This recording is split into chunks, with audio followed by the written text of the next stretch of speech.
For centuries, experts have been wondering whether we can learn something from Shakespeare's plays to shed light on any aspect of what seems to be the shadowy life of our greatest English playwright. For the first time, Secrets of the Dead reveals an amazing chance discovery to unlock the secret life of William Shakespeare. Was Shakespeare ever in Elsinore?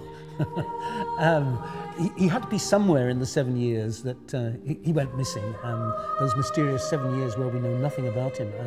And it could have been that he was in Europe. Shakespeare certainly travelled in his imagination. He makes a journey in his mind, as he says in one of the sonnets.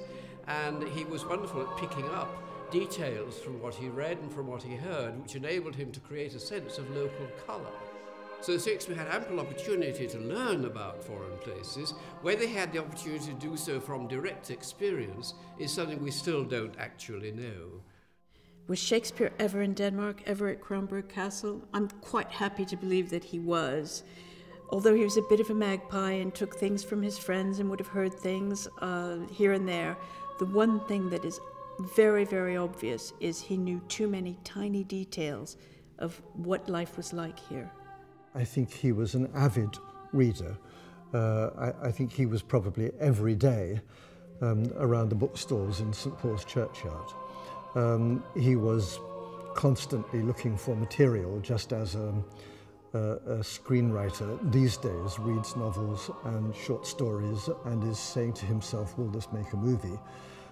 Shakespeare was endlessly saying, is this something that I could turn into a play? His knowledge of battles, for example, and fighting couldn't have just been gathered from stories. It seems that he's much more intimate with military manoeuvres and with the actual cut and thrust of the battlefield. And there weren't any wars prevalent in Britain at that point. And if he were in Europe, then that seems to be the most likely explanation. If Shakespeare had not personally experienced the Nordic Nights, there's no way that he would have been able to describe them so perfectly in the opening scenes of Hamlet.